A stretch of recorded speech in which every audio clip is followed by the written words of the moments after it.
Most people treat sleep like a bank account. You withdraw 5 hours here, deposit 10 hours there, and assume the ledger balances out.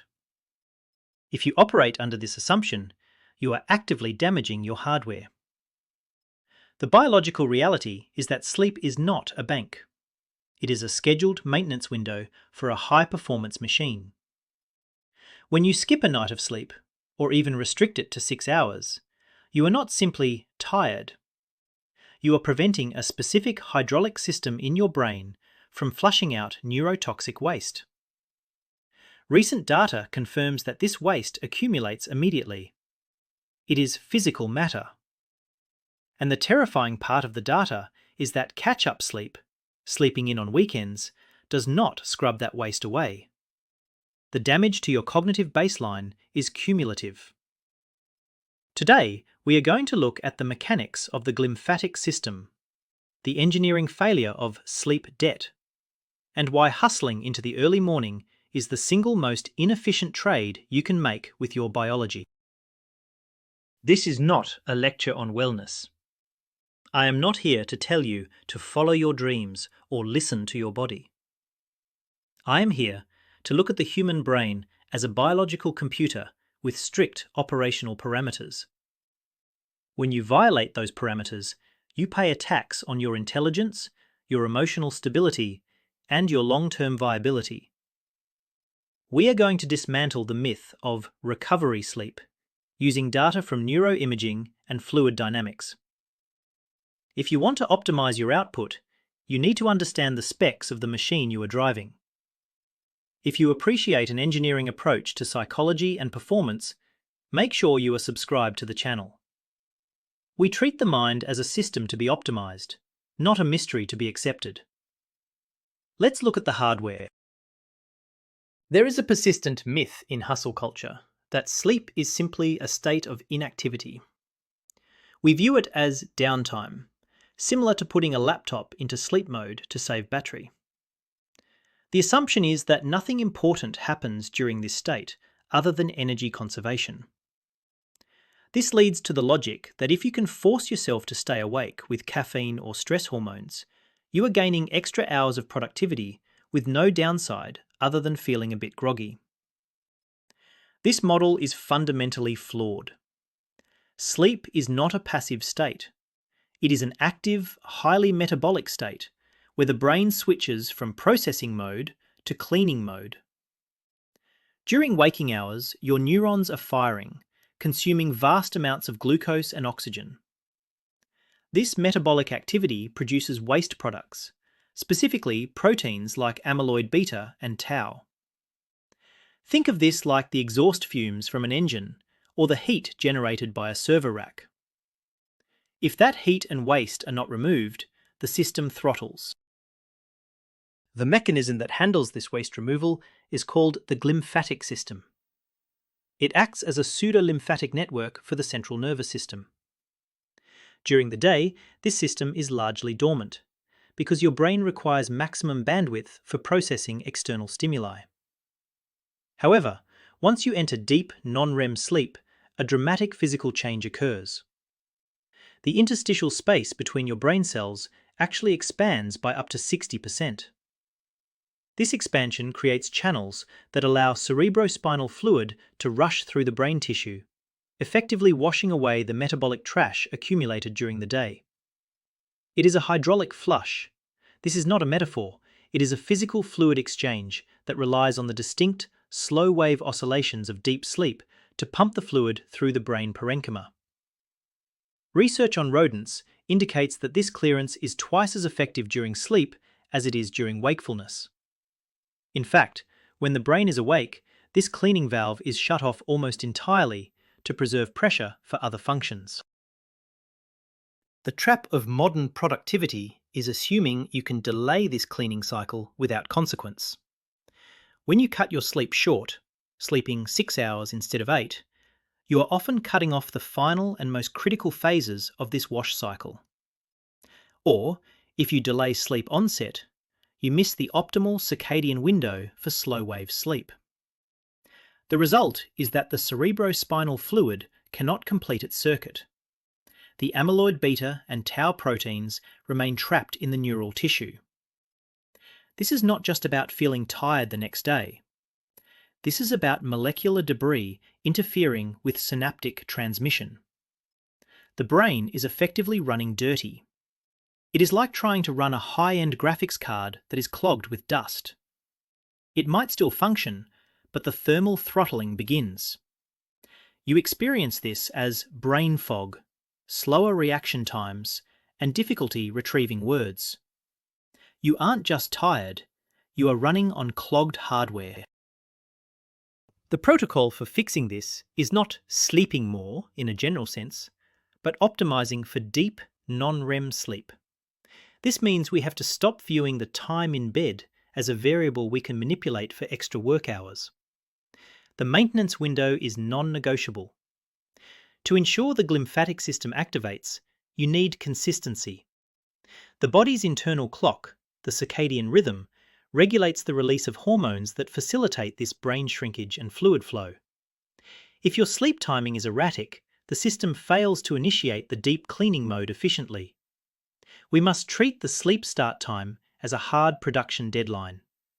If the shift starts at 11 p.m. and you show up at 1 a.m., the cleaning crew has already missed half the work.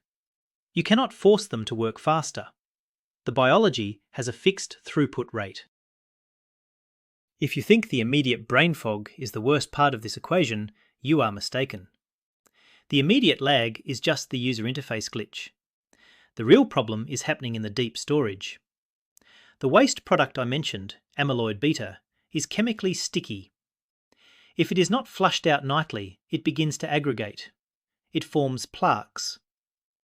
These are the same plaques associated with severe neurodegenerative diseases like Alzheimer's.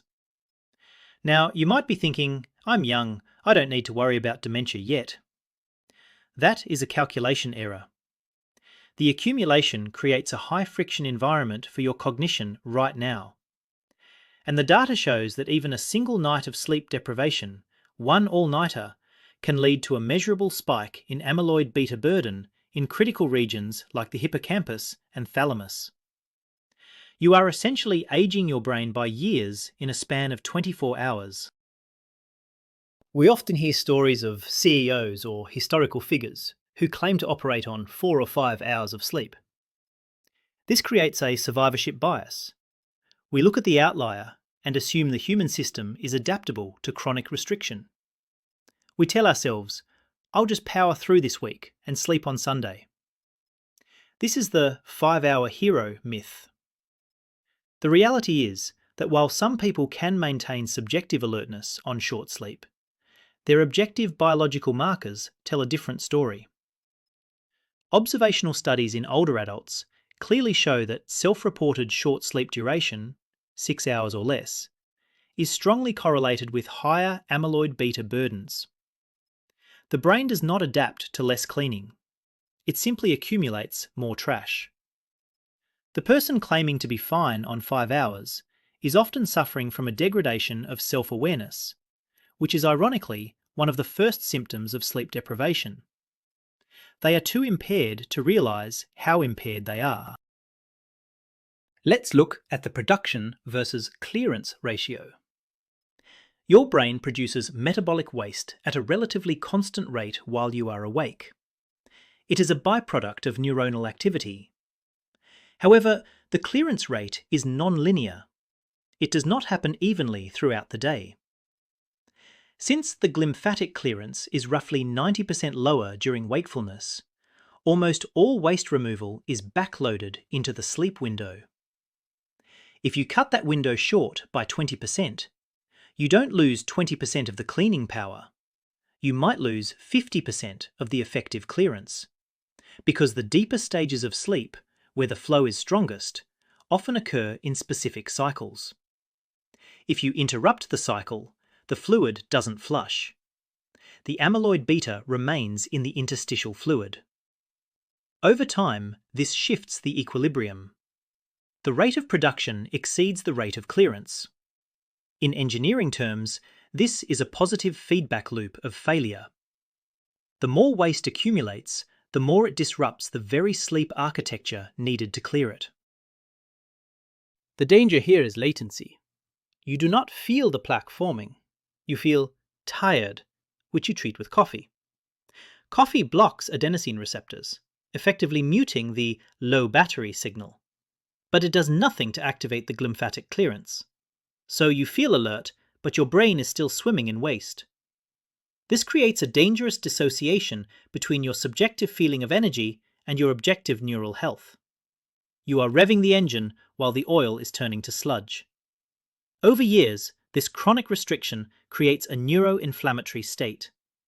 The brain's immune cells, the microglia, become overactive trying to manage the debris, leading to synaptic injury. You are trading minor productivity gains today for massive cognitive depreciation tomorrow. It is a loan with predatory interest rates. The protocol requires establishing a hard floor for sleep duration. The data suggests that, for the vast majority of the population, 7 hours is the break-even point for amyloid clearance. Anything less, and you are running a deficit. This means you must reverse engineer your day. If you need to wake up at 7 a.m. for work, lights must be out by 11 p.m. This is not a lifestyle preference, it is a biological requirement for waste management. You must also protect the quality of that sleep.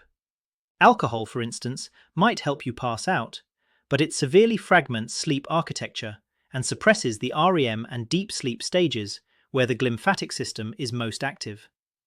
Sedation is not sleep. To clear the waste, you need natural, multiphasic sleep cycles, not just unconsciousness. This brings us to the most common strategy used by high performers and students alike: the weekend recovery. You grind for 5 days, sleeping 5 or 6 hours a night, and then sleep until noon on Saturday. It feels like you are fixing the problem. You wake up feeling less groggy. But here is the counterintuitive flip. The data shows this strategy fails. While you might restore some simple alertness metrics, the neurobehavioral deficits, the lapse in attention, the emotional volatility, the memory encoding errors, do not fully reset. Studies restricting participants to 5 hours of sleep show that even after 3 nights of extended recovery sleep, cognitive performance does not return to baseline. You cannot binge sleep your way out of cellular damage. It is like starving yourself for 5 days and then eating 3 huge meals on Sunday. You haven't fixed the malnutrition, you've just shocked the system. The concept of sleep debt implies a linear repayment plan. If I miss 10 hours, I owe 10 hours. But biology is rarely linear. It is homeostatic. When you deprive the brain of sleep, you induce a state of allostatic load, wear and tear on the body's regulatory systems. The recovery from this state is complex. While rebound sleep, where the brain rapidly dives into deep sleep, does occur, it is an emergency response, not a seamless refill. The structural damage done during the deprivation period, such as the stress on synaptic connections and the accumulation of oxidants, is not instantly reversed the moment you close your eyes. The bank account model assumes that time is fungible, that an hour of sleep on Tuesday is equal in value to an hour of sleep on Saturday. It isn't. Consistency of the circadian rhythm is a multiplier for sleep quality. Moving your sleep window around destroys that multiplier. When you sleep in on the weekend, say waking up at 11 a.m. instead of your usual 7 a.m., you trigger a phenomenon known as social jet lag. You have effectively flown across 4 time zones. Your central pacemaker, the suprachiasmatic nucleus, is now desynchronized from your peripheral clocks in your liver, heart, and muscles. This misalignment impairs the efficiency of the very recovery processes you are trying to induce. The glymphatic system relies on circadian cues to open and close its channels. By shifting your sleep window drastically, you confuse the signals. Furthermore, the recovery sleep you do get often lacks the structural integrity of baseline sleep. You might get more REM, but the density of sleep spindles, bursts of brain activity linked to memory consolidation, may be altered. The system is trying to patch the holes, but it is doing so under stress. You are not resetting the machine, you are just applying a temporary patch. The trap of the weekend catch-up is that it sets you up for failure the following week. By waking up late on Sunday, you reduce your sleep pressure for Sunday night. You won't feel tired at your normal bedtime. You stay up late, staring at the ceiling or scrolling, and then drag yourself out of bed Monday morning with insufficient rest. You start the week already in a deficit. This creates a sawtooth pattern of chronic restriction and binge recovery that prevents the brain from ever reaching a steady state of optimal clearance. This oscillation is metabolically expensive. It keeps cortisol levels elevated and prevents the stabilization of mood and focus.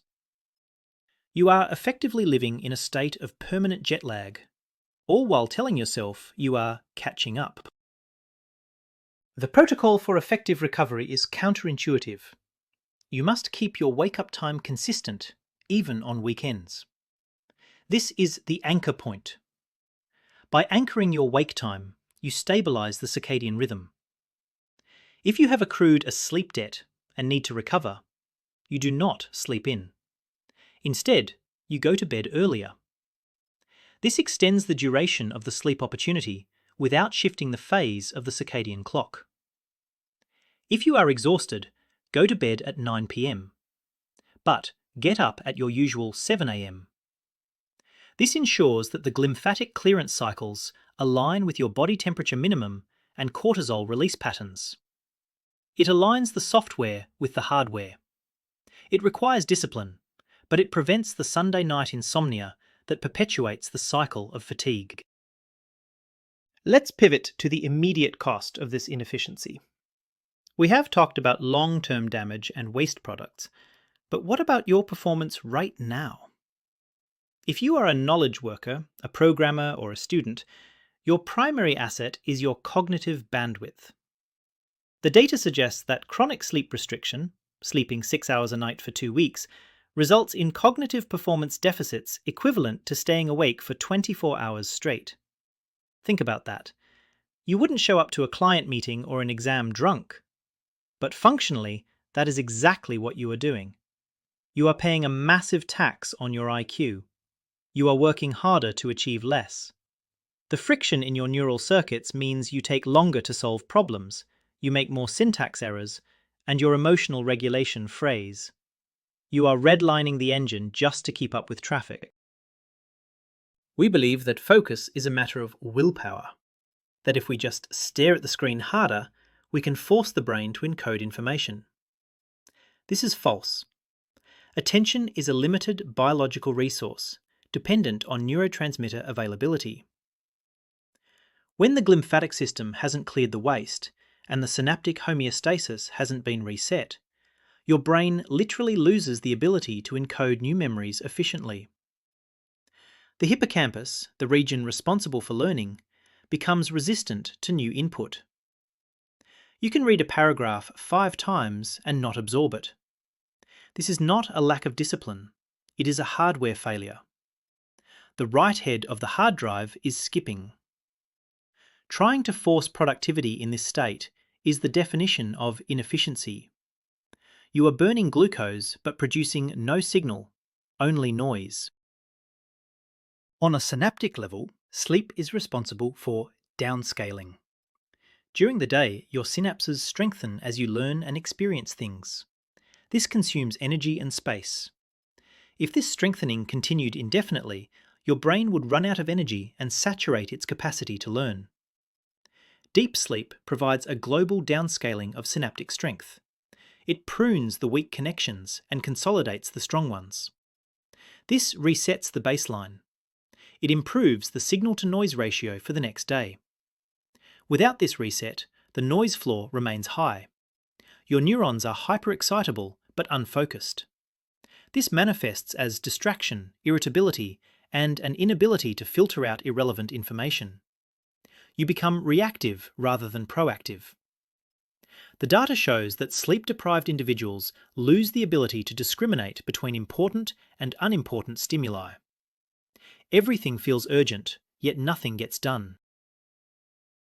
The natural response to this drop in signal quality is to artificially boost the gain using stimulants. We consume caffeine, nicotine, or sugar to spike dopamine and norepinephrine. This temporarily masks the fatigue and forces the neurons to fire. But it does not fix the signal-to-noise ratio. It just makes the noise louder. You feel wired, but your work quality often suffers. You might churn out emails, but the strategic thinking is absent. And crucially, these stimulants have half-lives that interfere with the next night's sleep. Caffeine has a half-life of roughly 5 to 6 hours. A coffee at 4 p.m. means half of that stimulant is still active in your system at 10 p.m., blocking the deep sleep onset. You are borrowing energy from tomorrow to pay for a deficit from yesterday with interest. The protocol requires a systematic shutdown sequence to ensure the brain can enter the repair mode. This involves 3 steps. First, a caffeine curfew 10 hours before sleep.